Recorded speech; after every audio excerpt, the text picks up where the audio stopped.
మధ్య కాలంలో మనం ఏ హోటల్కి వెళ్ళినా మలాయ్ టిక్కా అనేది ఒక స్పెషల్గా మారుతుందని చెప్పుకోవచ్చు. అయితే అన్ని హోటల్స్లో ఉంటుందా అన్నది చెప్పలేము, కానీ కొన్ని హోటల్స్లో మాత్రం ఈ మలాయ్ టిక్కా దొరుకుతుంది. ఇంతకీ ఈ మలాయ్ టిక్కా అంటే ఏంటి అనుకుంటున్నారా?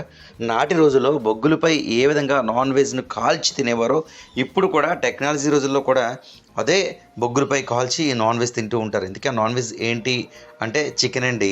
అది బాయిలర్కి సంబంధించిన కోడి కావచ్చు, లేదా నాటుకోడి కావచ్చు, 2 కోళ్ళతో కూడా ఈ మలాయ్ టిక్కా అనేది తయారు చేస్తూ ఉంటారు. ముందుగా ఈ చికెన్ తీసుకుని సరైన పీసులు ఒక దాదాపు 8 వరకు వాటిని కట్ చేస్తారు. ఆయిల్తో పాటు వాటికి సంబంధించిన పౌడర్స్ ఒక 4 రకాలు వేసి దాన్ని పూర్తిగా బాయిల్ చేసి కాసేపు గంట పక్కన పెడతారు. ఆ తర్వాత ఏదైతే ఒక ఊసకి ఈ చికెన్ సంబంధించిన పీసులు పెట్టి ఆ అగ్గినిప్పులపై పెడతారు.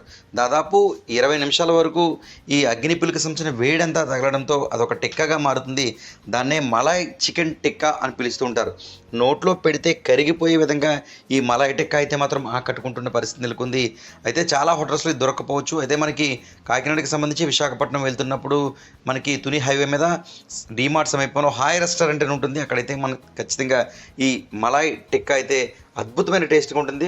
ఈరోజు మన హాయ్ రెస్టారెంట్లో చాలా స్పెషల్ ఉంటాయి, కానీ ఈరోజు మనం స్పెషల్గా ఇంట్లో పూర్వం బొగ్గుల మీద ఎలా వండుకునేవారో అలాగే మనం కూడా ఈరోజు బొగ్గుల మీద మన తందూరి బట్టీలో మలాయ్ టిక్కా చాలా చాలా స్పెషల్.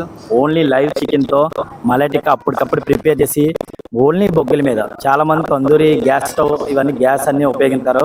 మనం అలా కాదు, ఓన్లీ బొగ్గుల మీద చాలా టేస్టీగా మలాయ్ టిక్కా మనం చేయించడం జరిగింది.